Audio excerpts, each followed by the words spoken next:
The Wonderful Wizard of Oz by L. Frank Baum. Recorded by Stage School Australia. Chapter 9. The Queen of the FieldMice. We cannot be far from the road of yellow brick now, for we have come nearly as far as the river carried us away. The Tin Woodman was about to reply when he heard a low growl, and turning his head, which worked beautifully on hinges, he saw a strange beast come bounding over the grass toward them. It was a great yellow wildcat, and the Woodman thought it must be chasing something, for its ears were lying close to its head and its mouth was wide open, showing 2 rows of ugly teeth. As it came nearer, the Tin Woodman saw that running before the beast was a little grey field mouse, and although he had no heart, he knew it was wrong for the wildcat to try and kill such a pretty, harmless creature. So, the Woodman raised his axe, and as the wildcat ran by, he gave it a quick blow that cut the beast's head clean off from its body, and it rolled over at his feet in 2 pieces. The field mouse, now that it was freed from its enemy, stopped short and came up slowly to the Woodman. Oh, thank you. Thank you ever so much for saving my life. Don't speak of it, I beg of you. I have no heart, you know, so I am careful to help all those who may need a friend, even if it happens to be only a mouse. Only a mouse? Why, I am a queen. The queen of all the field mice. Oh, indeed. Therefore, you have done a great deed as well as a brave one in saving my life. At that moment, several mice were seen running up as fast as their little legs could carry them. Oh, Your Majesty! We thought you would be killed! How did you manage to escape the great wildcat? They all bowed so low to the little queen that they almost stood upon their heads. This funny tin man killed the wildcat and saved my life. So hereafter you must all serve him and obey his slightest wish. We will! Toto had awakened from his sleep, and seeing all these mice around him, he gave one bark of delight and jumped right into the middle of the group. Toto had always loved to chase mice when he lived in Kansas, and he saw no harm in it. But the Tin Man caught the dog in his arms and held him tight. Come back, come back! Toto shall not hurt you. Are you sure he will not bite us? I will not let him, so do not be afraid. One by one, the mice came creeping back, and Toto did not bark again, although he tried to get out of the Woodman's arms and would have bitten him had he not known very well he was made of tin. Is there anything we can do to repay you for saving the life of our queen? Nothing that I know of. Oh yes! You can save our friend, the cowardly lion, who is asleep in the poppy bed. A lion? Why, he would eat us all up. Oh, no. This lion is a coward. Really? He says so himself, and he would never hurt anyone who is our friend. If you will help us to save him, I promise that he shall treat you all with kindness. Very well, we trust you. But what shall we do? Are there many of these mice which call you queen and are willing to obey you? Oh, yes. There are thousands. Then send for them all to come here as soon as possible, and let each one bring a long piece of string. The queen turned to the mice that attended her and told them to go at once and get all her people. As soon as they heard her orders, they ran away in every direction as fast as possible. Now, Tin Woodman, you must go to those trees by the riverside and make a truck that will carry the lion. So, the Woodman went at once to the trees and began to work, and he soon made a truck out of the limbs of trees. He made the 4 wheels out of short pieces of a big tree trunk. So fast and so well did he work that by the time the mice began to arrive, the truck was all ready for them. They came from all directions. There were thousands of them, and each one brought a piece of string. It was about this time that Dorothy woke from her long sleep and opened her eyes. She was astonished to find herself lying upon the grass with thousands of mice standing around and looking at her timidly. Dorothy, permit me to introduce to you Her Majesty, the Queen. Dorothy nodded gravely, and the Queen made a curtsy, after which she became quite friendly with the little girl. The Scarecrow and the Woodman now began to fasten the mice to the truck, using the strings they had brought. One end of a string was tied around each mouse, and the other end to the truck. Of course, the truck was 1,000 times bigger than any of the mice, but when all the mice had been harnessed, they were able to pull it quite easily. Even the Scarecrow and the Tin Man could sit on it and were drawn swiftly by the little mice to the place where the lion lay asleep. After a great deal of hard work, for the lion was heavy, they managed to get him up on the truck. Then the Queen hurriedly gave her people the order to start, for she feared if the mice stayed among the poppies too long, they also would fall asleep. At first, the little creatures could hardly stir the heavily loaded truck, but the Woodman and the Scarecrow both pushed from behind, and they got along better. Soon they rolled the lion out of the poppy bed to the green fields, where he could breathe the sweet, fresh air again. Dorothy came to meet them and thanked the little mice warmly for saving her companion from death.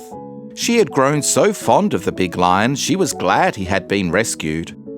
Then the mice were unharnessed from the truck and scampered away through the grass to their homes. The Queen of the Mice was the last to leave and gave Dorothy a small whistle.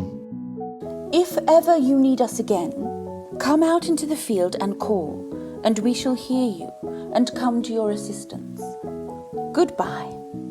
After this, they sat down beside the lion until he should awaken, and the Scarecrow brought Dorothy some fruit from a tree nearby, which she ate for her dinner. Chapter 10. The Guardian of the Gate. It was some time before the Cowardly Lion awakened, but when he did open his eyes and roll off the truck, he was very glad to find himself still alive. Oh, I ran as fast as I could, but the flowers were too strong for me. How did you get me out? Then they told him of the FieldMice and how they had generously saved him from death. I have always thought myself very big and terrible, yet such little things as flowers came near to killing me, and such small animals as mice have saved my life. How strange it all is! But comrades, what shall we do now? We must journey on until we find the road of yellow brick again, and then we can keep on to the Emerald City. So, the lion being fully refreshed, they all started upon the journey, greatly enjoying the walk through the soft, fresh grass. It was not long before they reached the road of yellow brick and turned again toward the Emerald City where the great Oz dwelt. Once more they could see fences built beside the road, but these were painted green, and when they came to a small house in which a farmer evidently lived, that was also painted green. They passed by several of these houses during the afternoon, and sometimes people came to the doors and looked at them as if they would like to ask questions, but no one came near them nor spoke to them because of the great lion of whom they were very much afraid. The people were all dressed in clothing of a lovely emerald green colour and wore peaked hats like those of the Munchkins. This must be the land of Oz, and we are surely getting near the Emerald City. Yes! Everything is green here. While in the country of the Munchkins, blue was the favourite colour. But the people do not seem to be as friendly as the Munchkins, and I'm afraid we shall be unable to find a place to pass the night. I should like something to eat besides fruit, and I'm sure Toto is nearly starved. Let us stop at the next house and talk to the people. So, when they came to a good-sized farmhouse, Dorothy walked boldly up to the door and knocked. A woman opened it just far enough to look out. What do you want, child? And why is that great lion with you? We wish to pass the night with you, if you will allow us. And the lion is my friend and comrade, and he would not hurt you for the world. Is he tame? Oh, yes, and he is a great coward, too. He will be more afraid of you than you are of him. Well, if that is the case, you may come in, and I will give you some supper and a place to sleep. So they all entered the house, where there were, besides the woman, 2 children and a man. The man had hurt his leg and was lying on the couch in a corner. Where are you all going? To the Emerald City to see the Great Oz. Oh, indeed. Are you sure that Oz will see you? Why not? Why, it is said that he never lets anyone come into his presence. I have been to the Emerald City many times, and it is a beautiful and wonderful place. But I have never been permitted to see the Great Oz. Nor do I know of any living person who has seen him. Does he never go out? Never. He sits day after day in the great throne room of his palace, and even those who wait upon him do not see him face to face. What is he like? That is hard to tell. You see, Oz is a great wizard, and he can take on any form he wishes. So that some say he looks like a bird, and some say he looks like an elephant, and some say he looks like a cat. But who the real Oz is, when he is in his own form, no living person can tell. That is very strange, but we must try in some way to see him, or we shall have made our journey for nothing. Why do you wish to see the terrible Oz? I want him to give me some brains. Oh, Oz could do that easily enough. He has more brains than he needs. And I want him to give me a heart. That will not trouble him, for Oz has a large collection of hearts of all sizes and shapes. And I want him to give me courage. Oz keeps a great pot of courage in his throne room, which he has covered with a golden plate to keep it from running over. He will be glad to give you some. And I want him to send me back to Kansas. Where is Kansas? Oh, I don't know. But it is my home, and I'm sure it's somewhere. Very likely. Well, Oz can do anything, so I suppose he will find Kansas for you. But first you must get to see him, and that will be a hard task. For the great wizard does not like to see anyone, and he usually has his own way. Supper was ready, so they gathered around the table, and Dorothy ate some delicious porridge and a dish of scrambled eggs and a plate of nice white bread, and enjoyed her meal. The lion ate some of the porridge, but did not care for it, saying it was made from oats, and oats were food for horses, not for lions. The Scarecrow and the Tin Woodman ate nothing at all. Toto ate a little of everything, and was glad to get a good supper again. The woman now gave Dorothy a bed to sleep in, and Toto lay down beside her, while the lion guarded the door of her room so she might not be disturbed. The Scarecrow and the Tin Woodman stood up in a corner and kept quiet all night, although, of course, they could not sleep. The next morning, as soon as the sun was up, they started on their way, and soon saw a beautiful green glow in the sky just before them. That must be the Emerald City. As they walked on, the green glow became brighter and brighter, and it seemed that at last they were nearing the end of their travels. Yet it was afternoon before they came to the great wall that surrounded the city.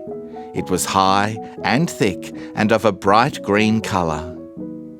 In front of them, and at the end of the road of yellow brick, was a big gate, all studded with emeralds that glittered so in the sun that even the painted eyes of the Scarecrow were dazzled by their brilliancy. There was a bell beside the gate, and Dorothy pushed the button and heard a silvery tinkle sound within. Then the big gate swung slowly open, and they all passed through and found themselves in a high, arched room, the walls of which glistened with countless emeralds. Before them stood a little man about the same size as the Munchkins. He was clothed all in green from his head to his feet, and even his skin was of a greenish tint. At his side was a large green box. What do you wish in the Emerald City? We came here to see the Great Oz. Really? It has been many years since anyone asked me to see Oz. He is powerful and terrible, and if you come on an idle or foolish errand to bother the Great Wizard, he might be angry and destroy you all in an instant. But it is not a foolish errand, nor an idle one. It is important, and we have been told that Oz is a good wizard. So he is, and he rules the Emerald City wisely and well. But to those who are not honest, or who approach him from curiosity, he is most terrible, and few have ever dared ask to see his face. I am the guardian of the gates, and since you demand to see the great Oz, I must take you to his palace. But first, you must put on the spectacles. Why? Because if you do not wear spectacles, the brightness and glory of the Emerald City would blind you. Even those who live in the city must wear spectacles night and day. They are all locked on, for Oz so ordered it when the city was first built, and I have the only key that will unlock them. He opened the big box, and Dorothy saw that it was filled with spectacles of every size and shape. All of them had green glasses in them. The guardian of the gates found a pair that would just fit Dorothy and put them over her eyes. There were 2 golden bands fastened to them that passed around the back of her head, where they were locked together by a little key that was at the end of a chain the guardian of the gates wore around his neck. When they were on, Dorothy could not take them off had she wished, but of course she did not wish to be blinded by the glare of the Emerald City, so she said nothing. Then the Green Man fitted spectacles for the Scarecrow and the Tin Woodman and the Lion, and even on little Toto, and all were locked fast with the key.